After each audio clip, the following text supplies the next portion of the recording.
나누도록 하겠습니다. 오늘 예배 후에 남선교회 또 여선교회 원례회가 있습니다. 또 오늘은 한 달에 한 번 우리 청년부가 모임이 있는데 오늘 우리 청년부 모임 제자훈련 은혜롭게 진행될 수 있도록 여러분들도 기도해 주시기 바랍니다. 또 6월 23일 금요일 저녁 7시 여름행사 준비를 위한 교사 기도회가 교육관에서 있습니다. 또 다음 주 주일 6월 마지막 주일이라 다음 주 주일 오후 1시 30분 연합속회가 본당에서 있습니다. 상한 마음의 치유라는 주제로 속회 모임을 갖도록 하겠습니다. 또 특별히 연합속회가 있는 날은 교회에서 식사를 굉장히 정성껏 준비를 하시는데 더러 그냥 가시는 성도님들이 계시는데요. 꼭 함께 식사를 하시고 개인의 시간이 조금 분주해서 혹시라도 연합속회를 못 드리실지라도 식사는 꼭 하고 가시면 좋겠습니다. 주보에 일자가 잘못 나왔는데 새벽 기도회 금주간부터 사도행전 본문으로 새벽 기도회를 진행을 하는데 새벽 기도회는 화요일부터 토요일까지 매일 새벽 5시에 진행이 됩니다. 최근에는 기도의 자리가 조금씩 이제 약해지고 있어서 좀 아쉽습니다. 사도행전은 교회의 시작과 복음의 능력이 생생하게 펼쳐지는 굉장히 강력한 그런 말씀의 현장을 우리에게 전해주고 있는데 사도행전 말씀을 통해 함께 기도와 또 영적인 회복이 있기를 소망합니다. 그리고 여러분들 그 주보 6면에 보시면 거기 공동기도문 아래쪽에 세가족 이렇게 이름이 나와 있죠.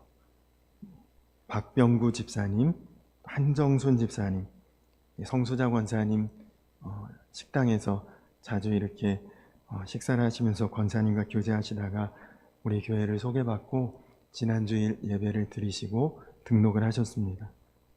얼마나 예배를 사모하시는지 오늘 1부 예배를 드리고 지금 2부 예배도 또 참석하고 계신데 우리 김지연 집사님 뒤편 자리에 두 분 앉아 계신데요. 여러분 따뜻한 박수로 한번 환영하도록 하겠습니다.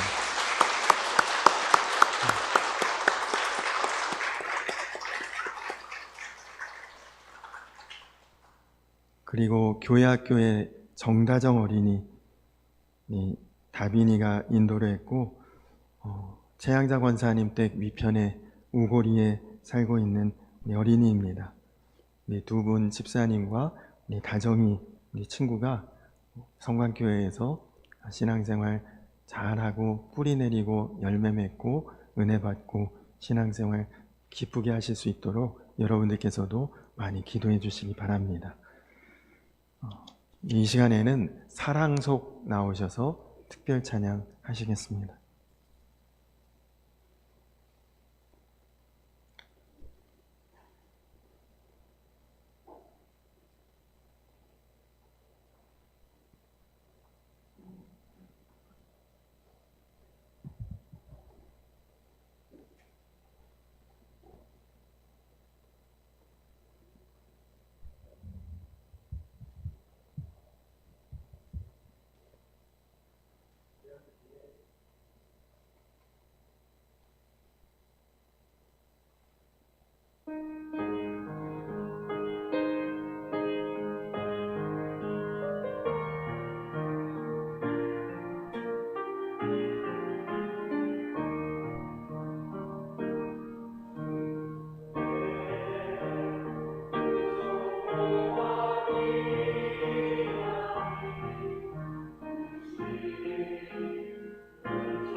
아멘.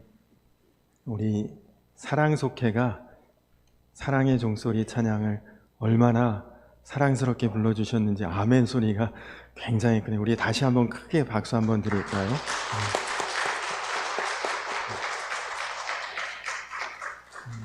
너무 귀한 찬양, 은혜로운 찬양 감사합니다. 우리 오늘 함께 은혜 나누실 하나님의 말씀 보도록 하겠습니다. 오늘 함께 은혜 나누실 하나님의 말씀은 신약성경 빌립보서 4장 14절에서 20절까지 말씀 함께 보도록 하겠습니다.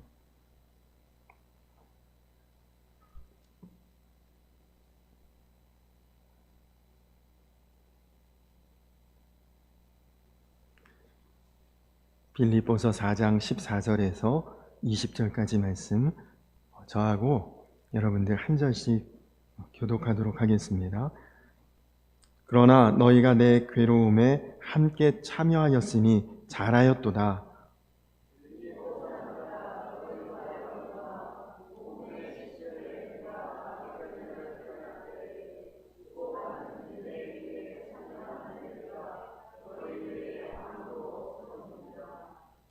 데살로니가에 있을 때에도 너희가 한 번뿐 아니라 두 번이나 나의 쓸 것을 보내었도다.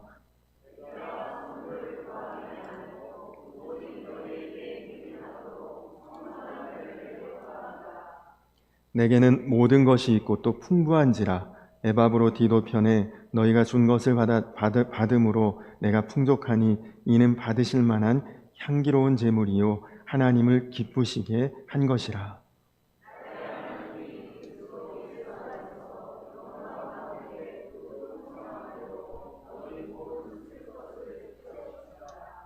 우리 20절 함께 읽겠습니다. 하나님 곧 우리 아버지께 세세 무궁하도록 영광을 돌릴지어다. 아멘. 할렐루야. 오늘도 주의 품 안에 거하며 영과 진리로 예배하는 우리 모든 성도님들, 혹시 마음이 상한 분이라면 하나님의 위로가 있고 염려와 두려움이 있는 분들에게는 하나님이 주실 용기가 있고 갈급한 분들에게는 충만한 말씀의 은혜가 임하는 시간이 되시기를 간절히 축원합니다.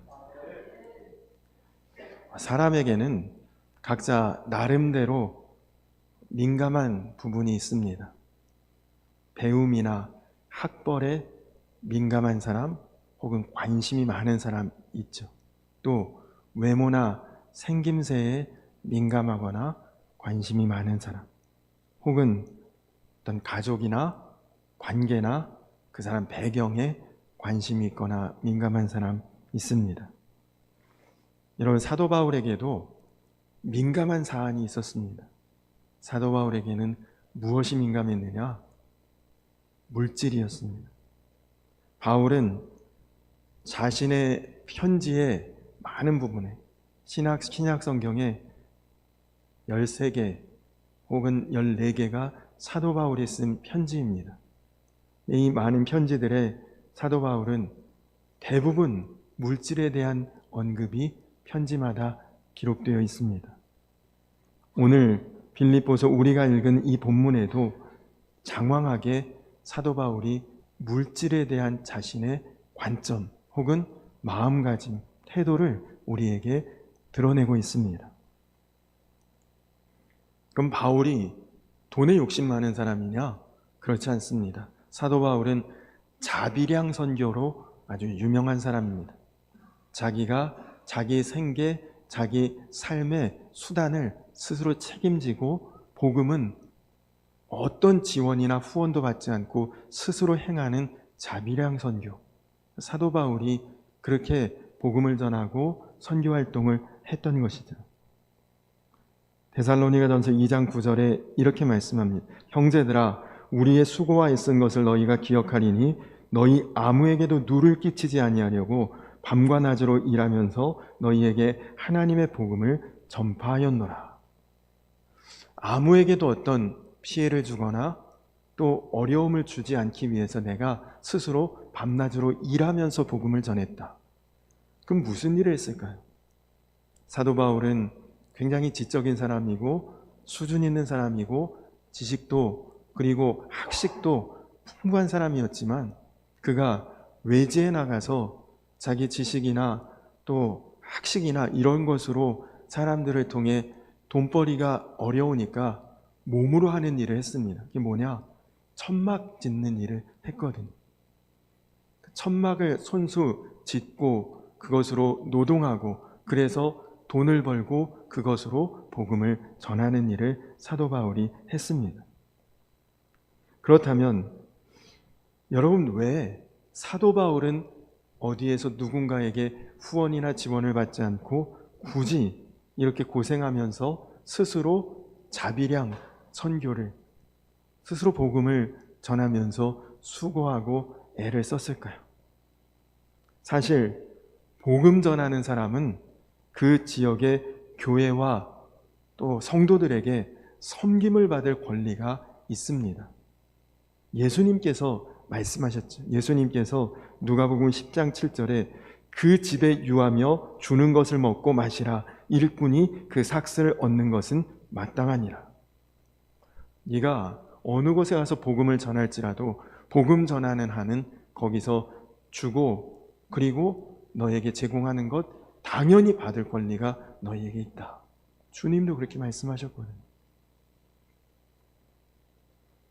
저의 경우에는 2001년도에 교회를 개척하고 목회를 시작할 때부터 제가 물질을 의지하는 마음이 상당히 컸습니다. 교회를 개척하면서 저는 제 마음에 나도 모르게 당시 공무원이었던 아내의 고정적인 수입을 굉장히 마음에 의지하고 있었던 것 같습니다. 그래도 아내가 버니까 밥은 안 굶겠구나. 그래도 아내가 경제적인 능력이 있으니까 그 도움으로 목회 어렵지 않게 할 수 있겠구나. 제가 이런 생각을 가지고 있었습니다. 그런데 교회를 개척하고 목회를 이제 막 시작할 무렵이 되었는데 저희 아내가 저에게 당연하다는 듯이 이렇게 말하는 거지. 여보, 이제 우리가 교회를 개척하고 목회를 시작하는데 나도 이제 직장 그만두고 전적으로 목회하는데 같이 힘쓰고 매달려야겠지? 그렇게 말하는데 목회자인 제가 안 되라고 말할 수가 없고 좀 떨떠름한 목소리로 그렇게 해야지 당연히 말은 이렇게 했지만 속으로는 아니 지금 제정신인가? 여러분, 공무원이 대단한 것도 아니지만 쉬운 것도 아니잖아요. 그 안정적이고 좋은 그 직장 왜 그만두며 그만두면 우린 뭘로 먹고 살려고 대책 없이 저러나? 제가 속으로만 그렇게 생각했어요. 겉으로는 차마 믿음 없는 목회자처럼 보일까봐 말은 못했죠. 제가 작정 기도를 해보자. 기도원에 올라갔습니다. 하나님, 어떻게 하는 게 지혜로운 방법입니까? 하나님, 정말 아무 대책 없이 다 직장도 그만두고 내려놓고 목회에 전념해야 됩니까? 아니면 조금은 지혜롭게 어느 정도 성도들도 모이고 우리가 어떤 생계의 보장을 받을 때까지는 직장 그만두지 않고 해야 되지 않겠습니까? 기도는 그렇게 하면서도 마음의 응답은 제가 정하고 있었거든요.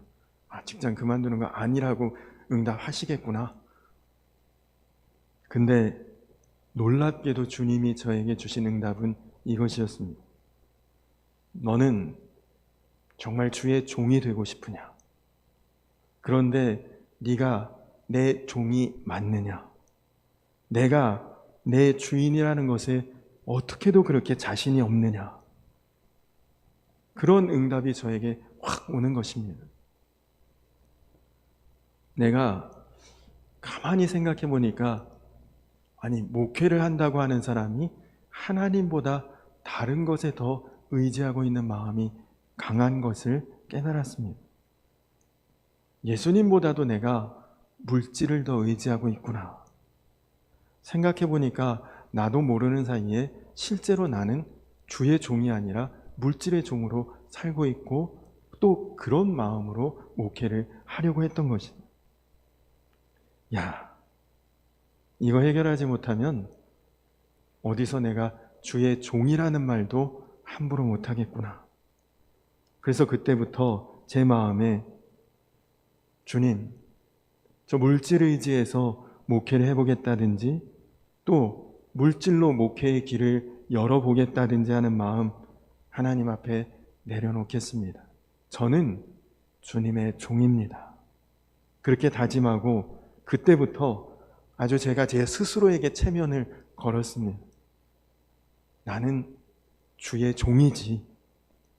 내가 물질 때문에 물질 의지에서 목사 또 주의 종 되는 거 아니지. 그때 마음에 분명히 정리를 했고 결단을 하게 되었습니다. 이런 고백은 저희 아내에게도 사실 한 적은 없습니다. 그러나 그때 제 마음에 굉장히 중요한 변화가 온 것이죠. 그 다음부터 실제로 저는 목회하는 데 있어서 물질에 대해서 굉장히 자유로워졌습니다. 사실 개척교회 할 때 성도 많지 않은데 그 가운데서도 물질로 어렵게 하시는 분들도 계셨습니다.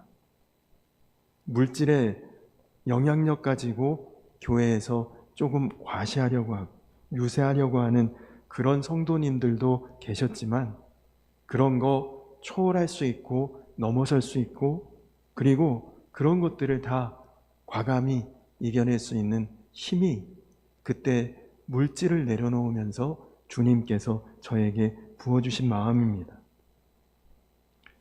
지금 생각해보면 그때 감히 제가 할 수 없는 어려운 결단을 해준 아내가 너무 고맙고 저 역시 두 사람이 함께 목회에만 전념할 수 있도록 결단한 것이 너무 잘한 일이다 그런 생각이 듭니다. 그때는 그렇게 하면 굶어 죽을 줄 알았는데 실제로 아내가 직장을 내려놓은 후에 제가 스스로 금식한 적은 있어도 밥 먹을 양식 없어서 굶은 적은 한 끼도 없었습니다. 제가 물질을 의지하려는 마음 버렸던 순간이 그때가 제 목회의 가장 큰 축복의 시작이었다는 것을 고백할 수 있습니다. 저는 과거에 세묵과 장현주 개원의 남편이었지만 지금은 제 아내가 김진우 목사의 아내가 되었습니다. 어떻게 이렇게 바뀌었나? 제가 붙잡을 끈을 제대로 붙잡기 시작한 그때부터 주님께서 그렇게 해주셨던 것 같습니다. 제 마음에 물질을 붙잡는 끈이 오래 지속되었다면 아마 저는 주님으로부터 쓰임받는 일에 있어서 상당히 어려움을 겪었으리라고 싶습니다. 저의 경우에는 바울과 같은 자비량 목회가 아니라 하나님과 교회가 주는 그 공급을 통해 목회할 수 있었던 것이 하나님이 저에게 주신 축복이었습니다. 그러나 사도 바울은 지금 나는 누구의 도움, 누구의 후원, 누구의 지원 없이 자비량으로 목회를, 선교를, 복음을 전한다. 사도 바울은 지금 그렇게 말하고 있습니다. 이유가 있습니다. 왜냐? 복음에 장애를 받지 않기 위해서 그렇게 하겠다는 것입니다. 여러분, 사도 바울이 살던 로마 시대, 그때는 철학 사조가 많이 유행하던 때였습니다. 그리고 여러 가지 사상, 또 사람들의 어떤 신념, 이런 많은 가르침이나 학문들이 많이 이렇게 유행하던 그런 시기였는데 그때 당시에 어떤 철학자들 아니면 사상가들, 지식인들 혹은 궤변가들이 이곳저곳을 방랑하며 다니다가 어떤 지역이나 공동체에 머물러서 자기가 가지고 있는 어떤 사상이나 지식을 사람들에게 전합니다. 그러면 이 사람 이야기 들을 만하다.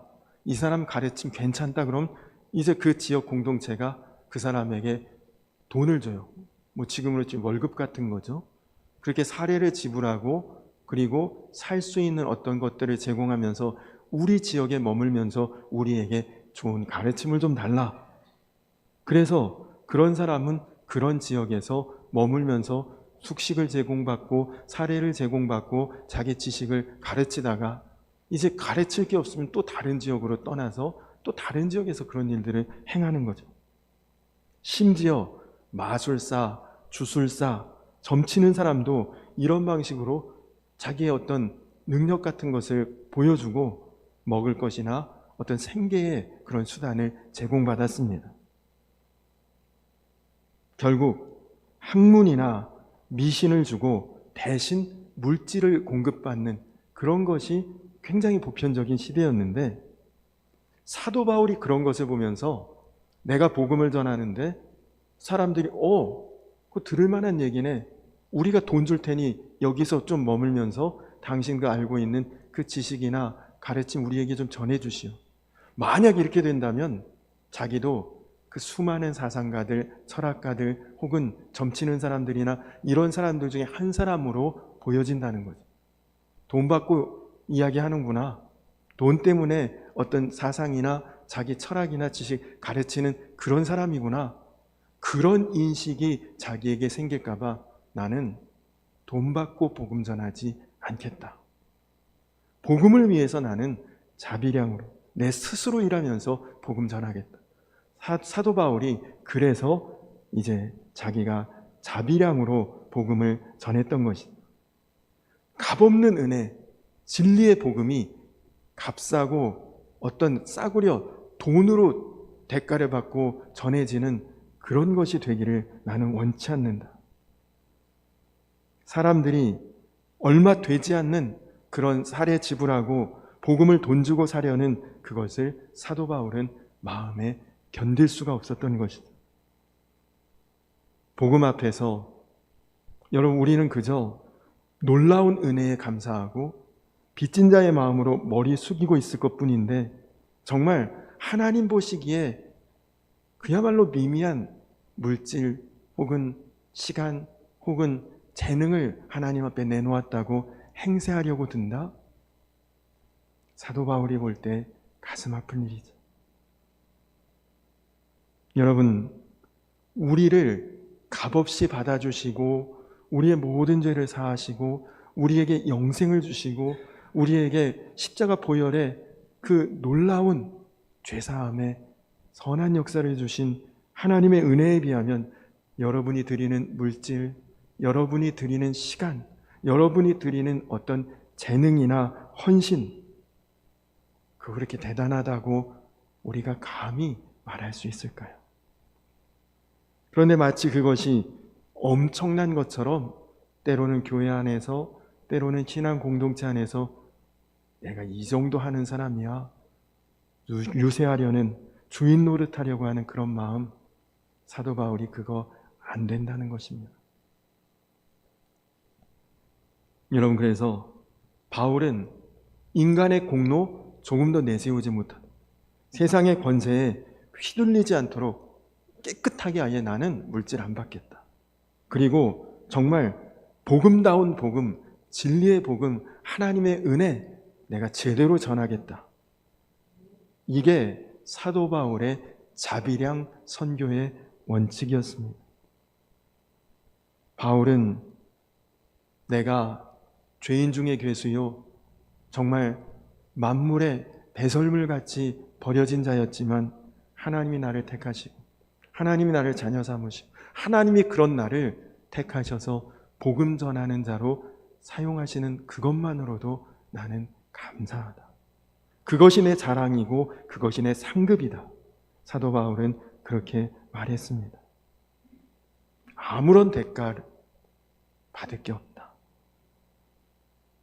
여러분, 우리도 이런 사도 바울의 마음을 가지고 행해야 되지 않겠습니까? 어떤 것에 대해 내가 이것 하면 이런 보상 받겠지. 내가 이렇게 하면 이런 혜택 주겠지. 이런 계산하지 않고 그냥 하나님 주신 은혜 감사하고 하나님 주신 은혜 너무 크고 하나님 주신 은혜 감당할 수 없고 그래서 내가 아무리 봉사해도, 아무리 헌신해도, 아무리 주님께 내어드려도 부족한 것밖에 없습니다. 이게 사도 바울의 신앙 고백인 것입니다. 그렇다면 바울은 전혀 물질을 어떤 후원이나 지원을 받지 않았느냐? 그렇지 않았다는 것이죠. 오늘 말씀이 우리에게 그것을 전해주고 있습니다. 오늘 말씀 15절 16절에 이렇게 말합니다. 빌립보 사람들아, 너희도 알거니와 복음의 시초에 내가 마게도냐를 떠날 때에 주고받는 내 일에 참여한 교회가 너희 외에 아무도 없었느니라.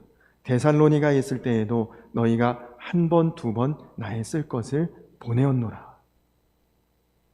사도 바울이 어려울 때, 힘들 때, 필요할 때에 빌립보 교회를 통해 지원과 후원과 도움을 받았다는 것이죠. 그런데 이 빌립보 교회는 사실 개척교회입니다. 생긴 지 얼마 안 된 교회, 아직도 많이 세워져야 될 그런 교회였는데 오히려 이런 어려운 교회, 이제 개척된 교회가 사도 바울의 사역을 도왔다는 것이죠. 여러분, 이런 점에서 볼 때 사도 바울이 자비량 선교만을 고집했던 것은 아닙니다. 다만 자신이 교회를 개척하고 목회를 하고 있던 지역에서는 도움을 받지 않았고 그 지역을 떠났을 때 내가 거기에 뭔가를 주지 않아도 그래도 어떤 마음에 허락이 있어서 나를 후원하려면 그것은 해라. 그것이 지금 사도 바울의 마음이었던 거죠. 여러분, 우리가 실질적으로 우리에게 도움이 되지 않아도 이집트 혹은 대만 혹은 어떤 다른 미숙한 교회나 이런데 우리 교회가 선교 지원을 하고 있지 않습니까? 그것은 그 어려움에 우리도 마음을 함께한다. 바로 그 말인 것이죠. 사도 바울이 그래서 오늘 18절에 이는 받으실 만한 향기로운 제물이요 하나님을 기쁘시게 한 것이라. 내가 어렵고 힘들 때 너희가 지원한 이것이 너희도 나의 고난에 함께하고 있는 것임을 하나님이 다 알고 있고 보고 있을 것이다. 제가 예전에 만난 연예인 중에, 저는 연예인을 만날 일은 거의 없는 사람인데 한번 제가 섬기던 교회에서 간증 집회를 하기 위해 션이라고 하는 가수를 초청한 적이 있습니다. 여러분 중에 모르는 분들도 계실 것이고 아는 분도 있을 텐데요. 이 션이란 가수를 초청했는데 그분이 간증을 하면서 자기에게는 자녀가 103명이 있대요. 103명의 자녀를 내가 두고 있다. 무슨 말인가 했더니 실제로 자기와 아내 사이에서 태어난 자녀는 3명인데 자기가 컴패션이라는 단체를 통해 매월 후원하는 그런 후원 자녀가 100명이 된다는 것입니다. 여러분, 한 아이를 후원하는데 3만 원의 비용이 든다고 합니다. 100명을 후원하고 있다면 300만 원을 매달 후원하고 있는 거죠. 여러분, 300만 원이면 적은 액수가 아니잖아요. 근데 이분은 앞으로 자기는 1000명의 자녀를 두는 것이 목표다. 그런 이야기를 했습니다. 수입의 대부분을 어렵고 힘든 제3지역에 사는 아이들을 후원하는 데 자기의 어떤 그런 수입을 대부분 사용하고 자기는 조금 검소한 임대 아파트에 거주한다고 그런 이야기를 했습니다. 그가 어떤 인터뷰에서 이런 이야기를 했습니다. 내게 물질에 대한 욕구가 있다면 그것은 나누기 위해서입니다. 나눔에는 버는 기쁨, 쓰는 기쁨, 웃는 기쁨, 가슴이 따뜻해지는 기쁨이 따라옵니다. 그런 말을 했다고 합니다. 저는 그의 모습을 보면서 물질을 초월한 사람이구나. 물질을 넘어선 사람만이 누릴 수 있는 기쁨이구나 라는 것을 느꼈습니다. 광고 시간에 말씀드린 것처럼 이제 2주간부터는 사도행전 말씀을 새벽 시간에 묵상을 할 텐데, 여러분, 사도행전은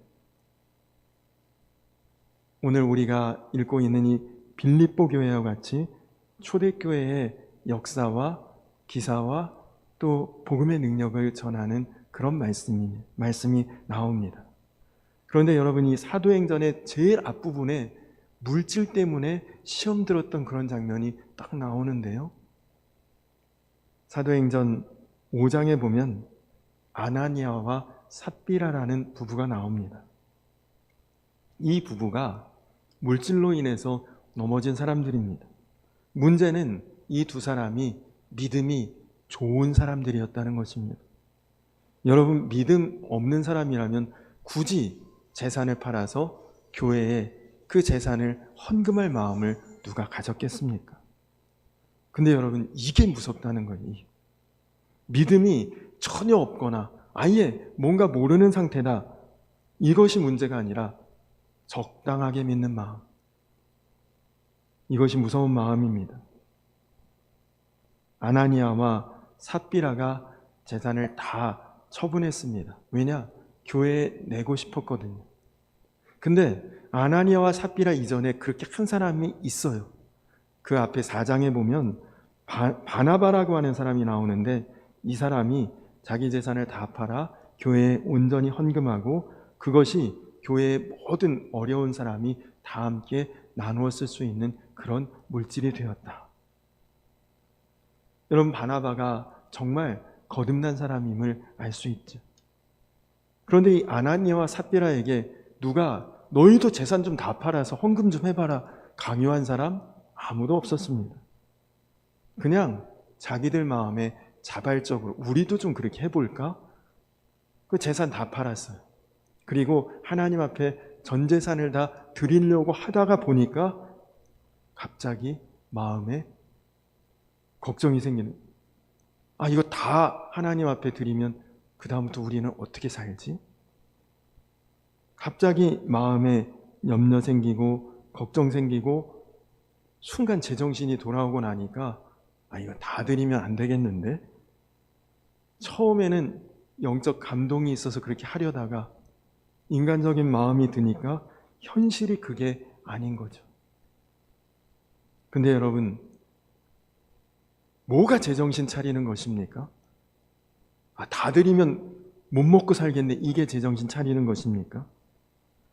예수님을 구주로 영접하고 정말 복음이 내 안에 능력이 되고 나면 재물에 대해서 그때 제정신이 드는 거죠.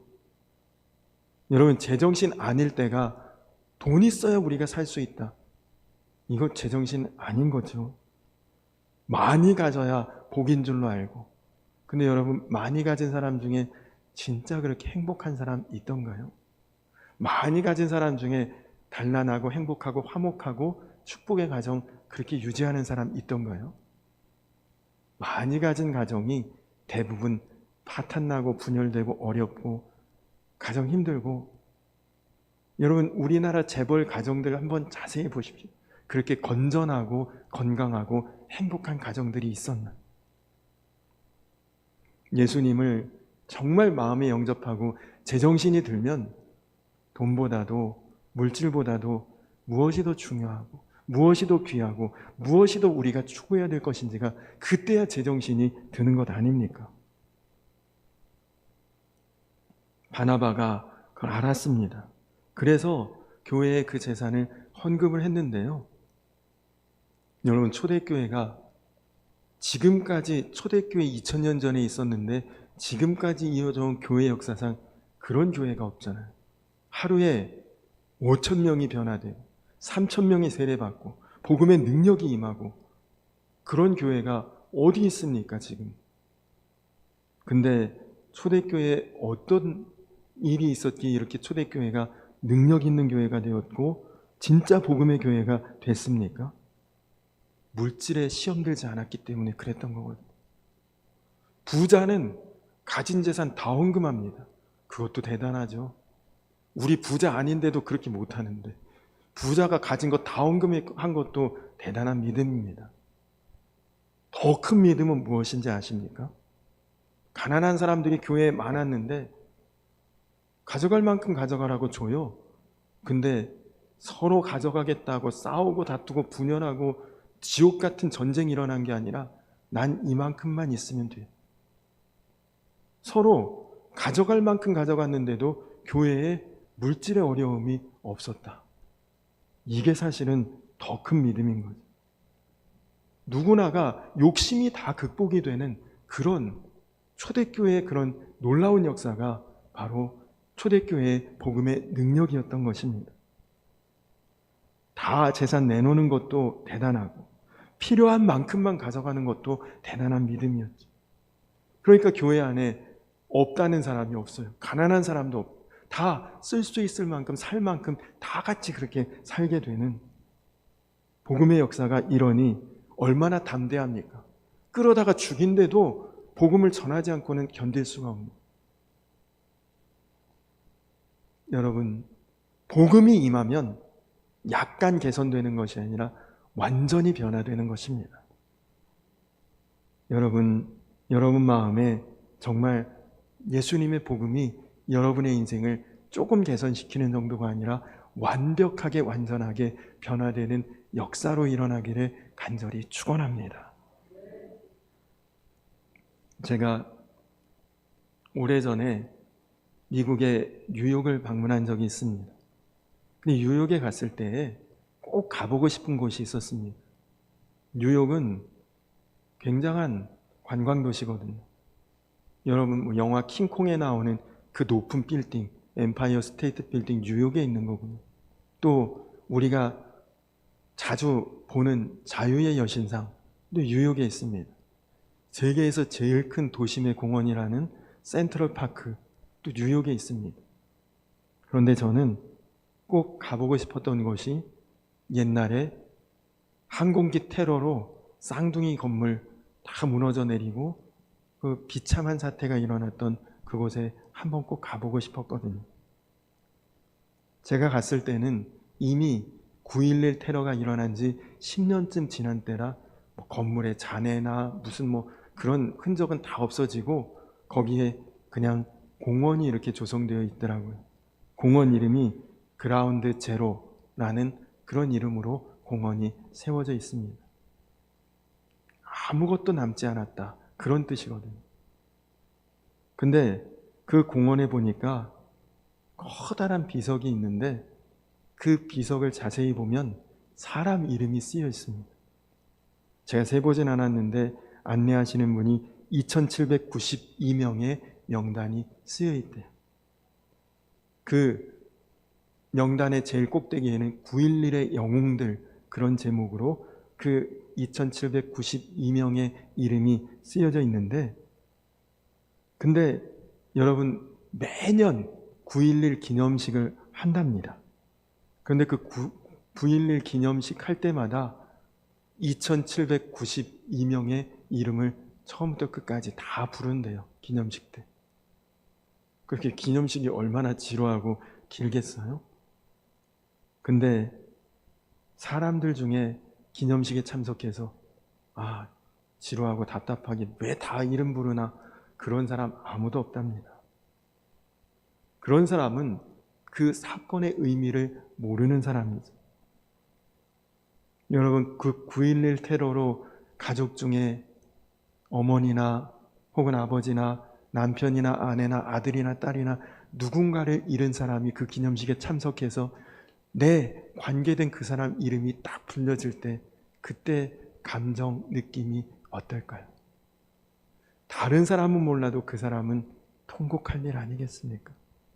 그 사람에게는 정말 마음에 전율이 올 정도의 그런 순간 아니겠습니까? 저는 초등학교, 중학교, 고등학교, 신학교, 신학대학원을 졸업하면서 5번 졸업식을 했습니다. 그런데 그 어떤 졸업식에서도 졸업생 명단을 처음부터 끝까지 다 불러준 졸업식은 없었습니다. 공부를 뛰어나게 잘하지 못해도 학교 생활 그렇게 모범적이지 못했어도 자신의 이름이 쓰여진 그 졸업장, 거기에는 6년 혹은 3년 혹은 4년 혹은 2년 그의 땀과 수고가 고스란히 담겨져 있는 것 아니겠습니까? 졸업장을 나눠주는 사람에게는 의미 없는 종이 한 장일지라도 받는 그에게는 그것은 의미 있고 상징적인 귀한 것 아니겠습니까? 그래서 저는 대신방을 앞두고 기도할 때 신방을 받을 여러분들의 명단이 적힌 기록 카드를 찬찬히 들여다봅니다. 거기에 쓰여진 여러분의 이름 속에 여러분의 인생과 사연과 어떤 기도 제목이 있을지를 하나님 앞에 항상 기도합니다.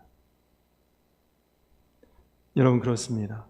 주님은 우리를 어떤 목적이나 수단으로 생각하지 않고 여러분 한 사람 한 사람을 의미로 여겨주시는 것이죠.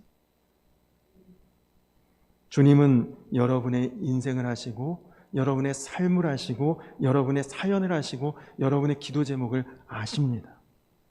그래서 요한복음 10장 3절에 목자는 자기 양의 이름을 각각 부른다.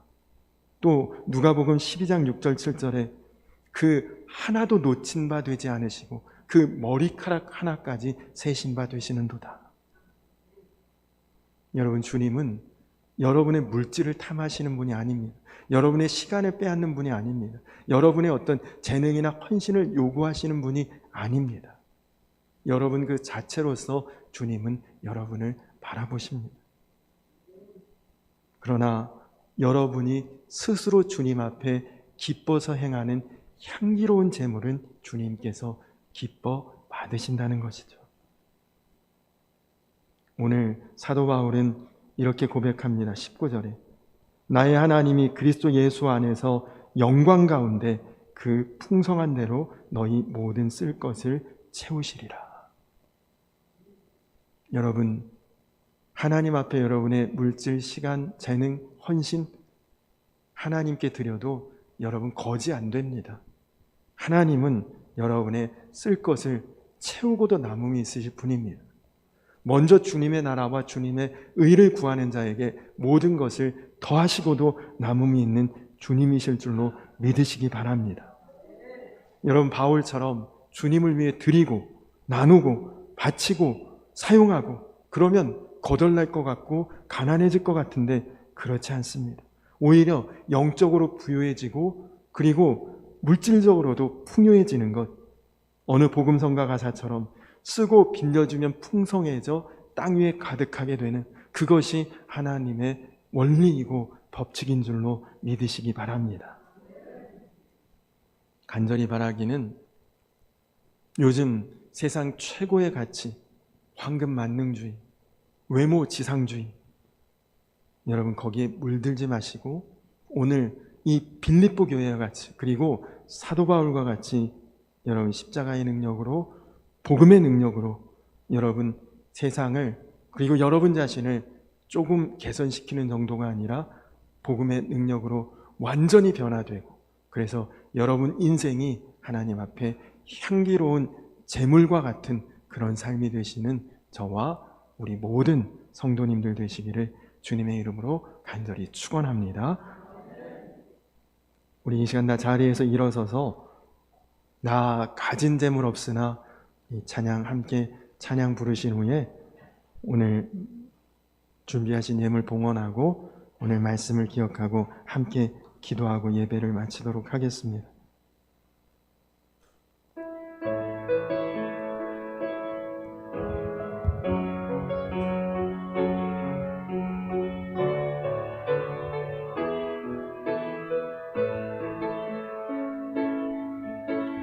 나 가진 재물 없으나 나 남이 가진 지식 없으나 나 남에게 있는 건강 있지 않으나 나 남이 없는 것 있으니 나 가진 재물 없으나 나 가진 재물 없으나 나 남이 가진 지식 없으나 나 남에게 있는 건강이 있지 않으나 나 남이 없는 것 있으니 나 남이 못 본 것을 보았고 나 남이 듣지 못하는 서 들었고 나 남이 받지 못한 사랑 받았고 나 남이 모르는 것 깨달았네.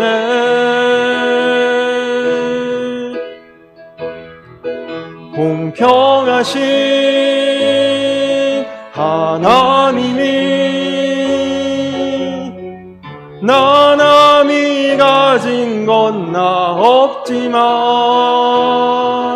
공평하신 하나님이 나 남이 없는 것 같게 하셨네. 공평하신 하나님이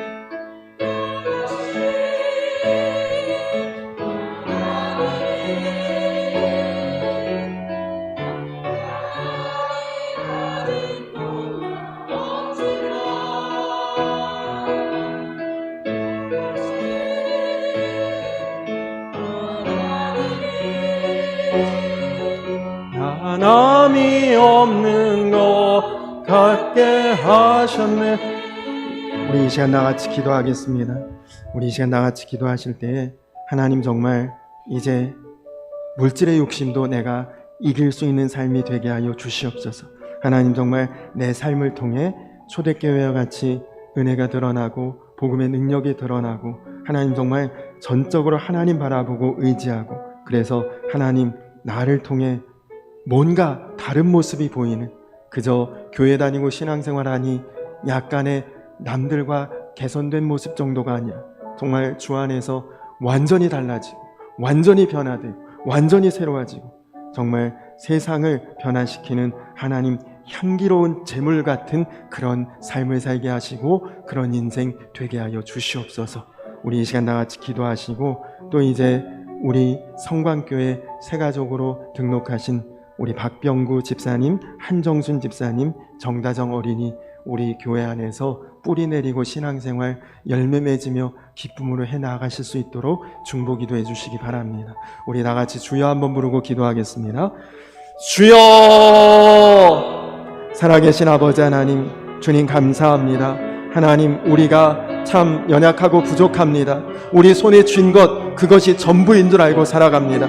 하나님, 그러나 그것 내려놓아도 쓰고 베풀고 나누어도 오히려 우리 가운데 가득히 채워지고 풍성해지고 하나님 오히려 하나님의 영광 드러낼 수 있는 삶이 될 수 있다는 것을 오늘 말씀이 우리에게 가르쳐주고 전해주고 있습니다. 하나님 그렇습니다. 내가 물질 바라보고 물질 의지하고 물질에 좌우되어 살아왔다면 하나님 이제 그것을 넘어설 수 있게 하시고 초월할 수 있게 하시고 하나님 정말 하나님 앞에 향기로운 재물과 같은 삶이 되게 하여 주시옵소서. 하나님 물질뿐만 아니라 시간도 그렇습니다. 내 재능이나 능력도 하나님 앞에 헌신하는 그 모든 것들이 하나님 정말 주님 앞에 마지못해 행하는 것이 아니라 마음과 뜻을 다해 하나님 기뻐하실 마음 향기로운 재물과 같은 모습으로 행할 수 있도록 주여 인도하여 주시옵소서. 하나님 그리고 우리 성도님들 삶의 자리에서 정말 뭔가 조금 달라졌다는 그런 느낌이 아니라 완전히 달라지고 완전히 변화되고 완전히 새로워졌다는 그런 많은 사람들에게 증거가 될 수 있고 하나님 정말 복음의 진리를 드러낼 수 있는 참되고 온전한 삶이 될 수 있도록 하나님 함께하여 주시옵소서. 하나님 정말 한 영혼이 천하보다 귀하다고 하셨는데 우리 교회에 또 이렇게 귀한 새 가족들 우리 박병구 집사님, 한정순 집사님, 정다정 어린이를 우리 교회에 보내주시니 감사합니다. 하나님 맡겨주신 주님의 은혜 감사하고 맡음을 받은 우리의 책임이 큰 줄로 믿습니다. 하나님 잘 섬기게 하여 주시옵소서.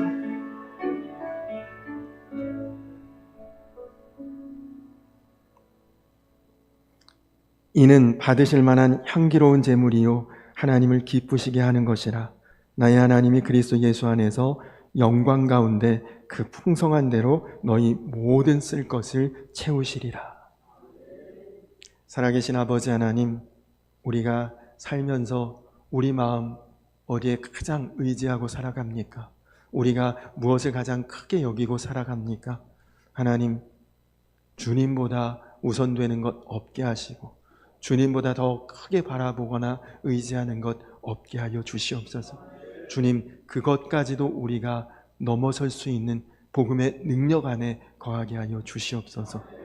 그래서 주님, 이제 물질의 욕심도 이겨낼 수 있는 참된 신앙의 삶이 되게 하시고 복음의 능력이 드러나는 사랑하는 우리 성도님들의 삶이 되게 하여 주시옵소서.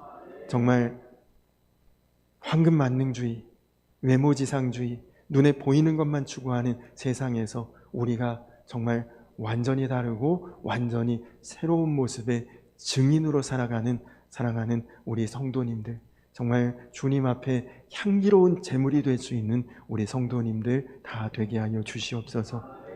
주님, 천하보다 한 영혼이 귀합니다. 우리 박병구 집사님, 한정순 집사님, 정다정 어린이 우리 교회에 보내주셨는데 맡겨주신 책임이 큰 줄로 믿습니다.